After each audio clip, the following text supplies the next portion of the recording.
દરેક વિદ્યાર્થી મિત્રોનું યુનિક એકેડમીમાં હાર્દિક સ્વાગત છે. આજે આપણે સબ્જેક્ટ લોજિકલ રીઝનિંગ અને ટોપિક છે આપણો દિશા અને અંતર. કેમ કે કોમ્પિટિટિવ એક્ઝામના આવનારી ઘણી બધી એક્ઝામો છે, જેમાં આપણા સિલેબસમાં લોજિકલ રીઝનિંગ અને દિશા અને અંતર તો છે જ સિલેબસ, બરાબર. અને મેં તમને લાસ્ટ વિડીયોમાં પણ અને ઘણા બધા વિડીયોમાં કીધું છે કે આપણે જેટલા પણ વિડીયો બનાવશું એ બધા સિલેબસના એકોર્ડિંગ હશે, જે દરેક કોમ્પિટિટિવ એક્ઝામમાં તમને યુઝફુલ છે, બરાબર. તો આજે આપણે કયો ટોપિક રાખ્યો છે? દિશા અને અંતર વિશે. હવે આપણે ક્વેશ્ચન સોલ્વ કરીએ એટલે ધીરે ધીરે તમને એમના પણ શોર્ટ ટ્રીકમાં કેવી રીતે એને પણ સોલ્યુશન થાય છે એ પણ આપણે જોઈશું, બરાબર. કેમ કે દરેક લોજિકલ રિઝનિંગ એવો સબ્જેક્ટ છે જે તમારી પ્રેક્ટિસ પર બહુ મેટર કરે છે. કેમ કે જો પ્રેક્ટિસ હશે ને તો તમને શોર્ટ મેથડ, તમને ટ્રીક ખબર પડશે અને એ પ્રમાણે તમે એક્ઝામમાં એને અટેમ્પ્ટ કરી શકો છો. તો હવે આપણે જોઈએ, સ્ટાર્ટ કરીએ. આરવ પ્રસ્થાન બિંદુથી પૂર્વ દિશામાં ચાલે છે. શું કીધું અહીં? કે આરવ પ્રસ્થાન બિંદુથી પૂર્વ દિશામાં ચાલે છે, ત્યારબાદ તે જમણી બાજુ ફરી 3 કિમી ચાલે છે અને પછી તે ડાબી બાજુ ફરી 2 કિમી ચાલે છે. તો હવે તેનું મુખ કઈ દિશામાં હશે? મોસ્ટલી સ્ટુડન્ટ્સનું આમાં કન્ફ્યુઝન થઈ જતું હોય છે અને દિશાના રોંગ આન્સરના લીધે ગૂંચવાઈ જતા હોય છે, બરાબર. તો હવે આપણે આને ધ્યાનથી પહેલાં સમજીએ કે આરવ પહેલાં તો આપણે શું કરવાનું, આવી 4 દિશા બનાવેલા જેથી કન્ફ્યુઝન ના થાય તમને. પૂર્વ, પશ્ચિમ, ઉત્તર, દક્ષિણ. પૂર્વ, પશ્ચિમ, ઉત્તર, દક્ષિણ, એવી રીતે, બરાબર. એવી દિશા બનાવી લેવાની કે જેથી કરીને તમને સમજ પડે અને તમે ત્યાં રાઈટ આન્સર કરી શકો. શું કહે છે હવે? આરવ પ્રસ્થાન બિંદુથી પૂર્વ દિશામાં ચાલે છે. ત્યાર પછી શું કહે છે? ત્યારબાદ તે જમણી બાજુ વળીને ફરી 3 કિમી ચાલે છે. પછી તે પાછો ડાબી બાજુ વળે છે અને 2 કિમી ચાલે છે. ચલો હવે આપણે સ્ટાર્ટ કરીએ. મેં અહીં દિશા બનાવી છે પૂર્વ, પશ્ચિમ, ઉત્તર, દક્ષિણ. હવે શું કહે છે અહીં કે સૌથી પહેલાં સમજી લો આનું બિંદુ છે. કેમ કે કઈ દિશામાં ચાલે છે? જમણી બાજુ કીધું છે. તો આ પ્રસ્થાન બિંદુ હશે તો જમણી બાજુ જ્યારે સ્ટાર્ટ કરશે ચાલવાનું પ્રસ્થાન બિંદુથી પૂર્વ દિશામાં, તો સમજો આ પ્રસ્થાન બિંદુ છે. હવે અહીંથી પૂર્વ દિશા આ થઈ તો પૂર્વ દિશા તરફ એ ચાલી રહ્યો છે, બરાબર. અહીંથી પૂર્વ દિશા તરફ આવ્યો, ત્યારબાદ તે જમણી બાજુ વળી ગયો. હવે જમણી બાજુ એટલે તમારે જ્યારે તમે આવું આકૃતિ દોરીને સમજશો તો તમારા જમણા હાથના એકોર્ડિંગ ચાલવાનું. કે સમજી લો કે આપણે ત્યાં હોઈએ અને આપણે જમણી બાજુ વળશું તો આ પૂર્વ દિશા છે વ્યક્તિ, બરાબર. તો આપણે આમ સીધા સીધા ચાલે છે તો આપણો જમણો હાથ આ બાજુ જ વળવાનો છે. તો શું કહે છે કે જમણી બાજુ તરફ 3 કિમી ચાલે છે, જેથી કરીને તમને દિશામાં કન્ફ્યુઝન ન થાય. પોતાને ત્યાં મૂકીને અને પોતે તમે તમારો જમણો હાથ અને ડાબો હાથ કઈ બાજુ તરફ જાય છે આપણે એ રીતે કરવાનું, જેથી કરીને તમને સમજ પડે જલ્દી. શું કહે છે? અને અહીં દિશા બનાવી દેવાની પૂર્વ, પશ્ચિમ, ઉત્તર ને દક્ષિણની. કે પ્રસ્થાન, આ પ્રસ્થાન વચ્ચે બિંદુ પ્રસ્થાન છે ત્યાંથી એ પૂર્વ દિશા તરફ ચાલે. ત્યારબાદ જમણી બાજુ એટલે આમ જમણો હાથ આ બાજુ આવ્યો તો જમણો હાથ 3 કિમી ચાલે છે. ત્યાર પછી ડાબો હાથ આ બાજુ આવશે તો ડાબી બાજુ ફરી 2 કિમી ચાલ્યો, બરાબર. જમણી બાજુ વળ્યો 3 કિમી, ત્યાર પછી 2 કિમી પાછો ચાલ્યો.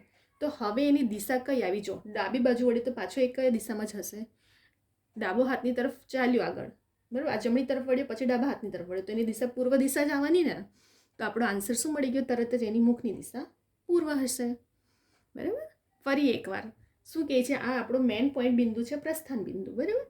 એ શું કરે છે? પહેલાં તો આપણે આવી દિશા બનાવી લેવાની એક્ઝામમાં પૂર્વ, પશ્ચિમ, ઉત્તર ને દક્ષિણની. કે પૂર્વ દિશા તરફ શું કરે છે? ચાલે છે. અને જમણી તરફ, જમણી બાજુ એટલે આ બાજુ આપણો હાથ આવ્યો તો 3 કિમી ચાલે. ત્યાર પછી ડાબી તરફ એટલે આ બાજુ, આ જમણી આવ્યો પછી આ બાજુ આપણો હાથ આ બાજુ જશે ડાબી બાજુનો તો 2 કિમી ચાલશે. તો હવે તેનું મુખ કઈ બાજુ આવ્યું? આ પૂર્વ દિશા છે. તો આન્સર શું મળી ગયા આપણને? પૂર્વ દિશા આપણો આન્સર આવી ગયો, બરાબર. એક ક્વેશ્ચન આપણો અહીં. અને મોસ્ટલી આ ક્વેશ્ચન તો દરેક રિઝનિંગમાં જીપીએસસીથી લઈને ક્લાસ 3 સુધીની બધી એક્ઝામોમાં દિશા અંતરના રિલેટેડ 1-2 ક્વેશ્ચન હોય છે અને હોય જ છે અને આવશે જ. તો આપણા માટે તો 1-2 માર્ક્સ પણ બહુ ઇમ્પોર્ટન્ટ છે. તો તમે પ્રેક્ટિસ રાખો ને ઇનશોર્ટમાં કેવી રીતે સમજાવવામાં આવે છે જેથી મિસ્ટેક ના થાય. દિશાને કઈ દિશામાં, કેમ કે થોડું બી કન્ફ્યુઝન થયું ને તમારે જમણી ડાબીમાં તો તરત દિશા બદલાઈ જશે તમારી. એટલા માટે મેં અહીં આકૃતિ બનાવી છે. પૂર્વ, પશ્ચિમ, ઉત્તર, દક્ષિણની દિશા બનાવીને જ ચાલવાનું અને પોતાને ત્યાં મૂકીને જોવાનું કે હું જો અહીં હોઈશ તો મારો જમણો હાથ કઈ બાજુ તરફ જશે, પછી ડાબો હાથ કઈ તરફ. તો એ પ્રમાણે તમે કરશો ને તો તમારો આન્સર ફટાફટ આવી જશે. ત્યાર પછી આપણો બીજો એક્ઝામ્પલ જોઈએ. મહેન્દ્રસિંહ ધોની દક્ષિણ દિશામાં 4 કિમી મુસાફરી કરે છે. શું કહે છે? કેટલી? દક્ષિણ દિશામાં 4 કિમી. ત્યારથી ડાબી બાજુ વળી 6 કિમી ચાલે છે. પહેલાં દક્ષિણ દિશામાં 4 કિમી, ત્યાંથી ડાબી બાજુએ 6 કિમી ચાલે છે અને પછી જમણી બાજુ વળીને 4 કિમી ચાલે છે. તો તેના પ્રસ્થાન બિંદુથી કેટલો દૂર હશે? હવે અહીં શું થાય છે જુઓ કે પહેલાં જો મેં અહીં દિશા બનાવી પૂર્વ, પશ્ચિમ, ઉત્તર, દક્ષિણ. શું કહે છે કે ધોની દક્ષિણ દિશામાં 4 કિમી ચાલે છે. ચલો આ આપણી આ પ્રસ્થાન બિંદુ છે, સમજો બરાબર. આપણો પ્રસ્થાન બિંદુ અહીંથી દક્ષિણ દિશા આ બાજુ આવી તો કેટલા જ કિમી મુસાફરી કરે છે? દક્ષિણ દિશામાં 4 કિમી. ત્યાંથી તે ડાબી બાજુ, હવે અહીંથી 4 કિમી આવે, ડાબી બાજુ વળશે એટલે આપણો ડાબો હાથ આવ્યો, તો ડાબો હાથ આ બાજુ આવશે તો કેટલા કિમી વળે છે? 6 કિમી ચાલે છે. ફરી એ જમણી બાજુ વળી જાય છે, તો જમણી બાજુ એટલે જમણો હાથ આવશે આ બાજુનો એનો, તો 4 કિમી વળીને ચાલે છે, બરાબર. તો તેના એટલે કે અહીંથી અહીં સુધી આપણે શોધવાનું છે કે પ્રસ્થાન બિંદુ આપણું કયું, વચ્ચેનો પોઈન્ટ પ્રસ્થાન. તો અહીંથી અહીં આ ત્રિકોણ બની ગયો આપણો એક. તો આ જે ત્રિકોણ બન્યો છે એને પાયથાગોરસના પ્રમેય પ્રમાણે હવે આપણે શોધશું. સૌથી પહેલાં તમે જો આવી બનાવી લો છો ને ફટાફટ, તો તમને સોલ્યુશન કરવામાં ઇઝી પડે છે. ફરી એકવાર પૂર્વ, પશ્ચિમ, ઉત્તર, દક્ષિણ.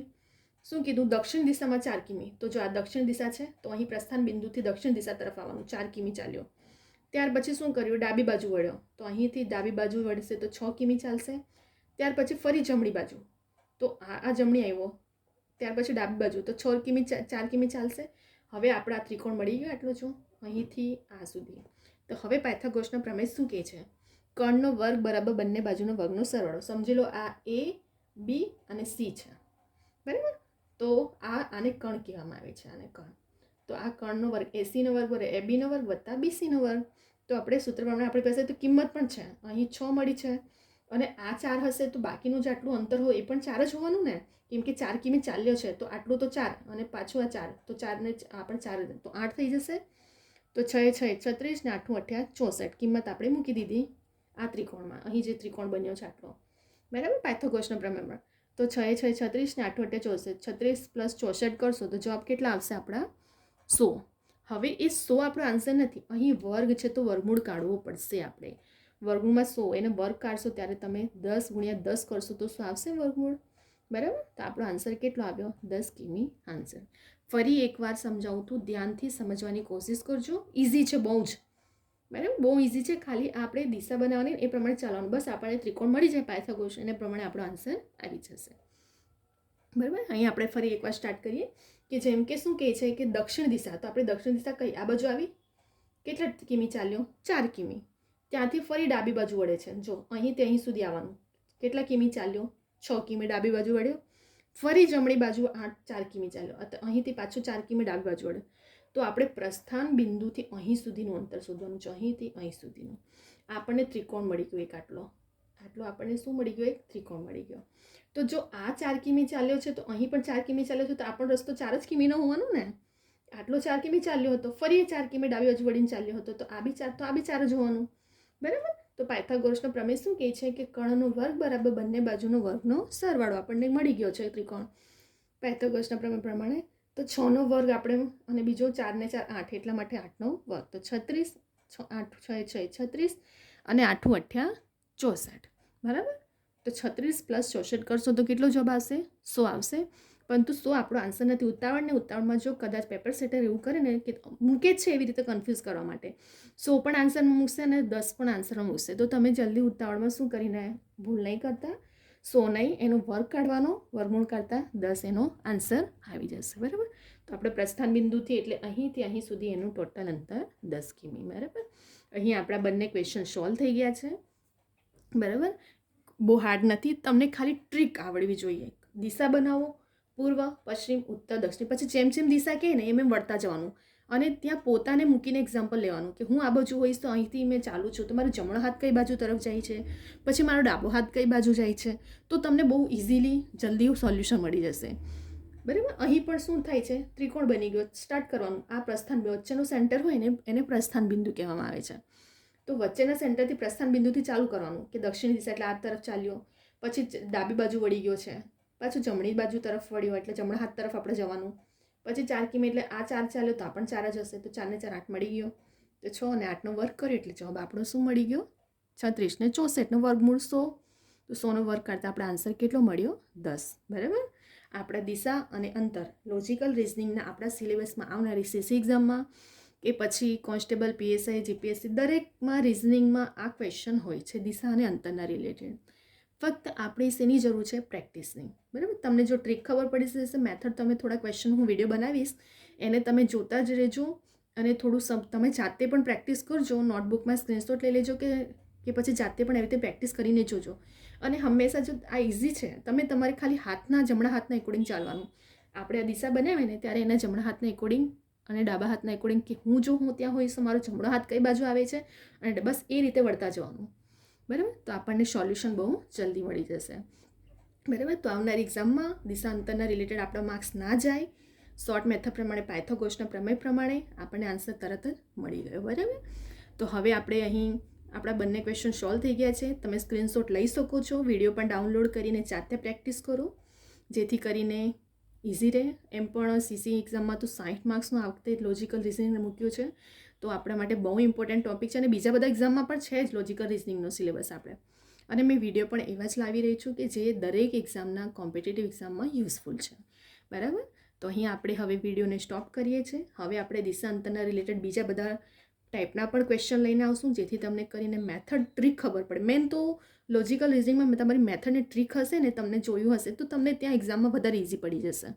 બરાબર, તો અહીંયા તમે પ્રેક્ટિસ કરતા રહો અને જો તમને આ ટ્રીક ગમી, વિડીયો ગમે છે તો લાઇક, શેર, સબસ્ક્રાઈબ, કમેન્ટ કરો અને બીજા બધા સ્ટુડન્ટને પણ શેર કરો જેથી કરીને એમને પણ સમજ પડે અને દરેક સ્ટુડન્ટ સુધી આ વિડીયો પહોંચે. હવે આપણે બીજા બધા પણ લોજિકલ રિઝનિંગના ટોપિક લઈને આવશું. અહીં આપણે વિડીયોને સ્ટોપ કરીએ છીએ. હવે નેક્સ્ટ વિડીયો લોજિકલ રિઝનિંગના અને ઘણા બધા એવા સબ્જેક્ટના ટોપિકો હું લઈને આવીશ કે જે આપણા દરેક કોમ્પિટિટિવ એક્ઝામના રિલેટેડ જ યુઝફુલ હશે, કે દરેક સ્ટુડન્ટને એ યુઝફુલ હશે, ભલે એ કોમ્પિટિટિવ એક્ઝામના હોય કે નોર્મલ સ્ટુડન્ટ્સ.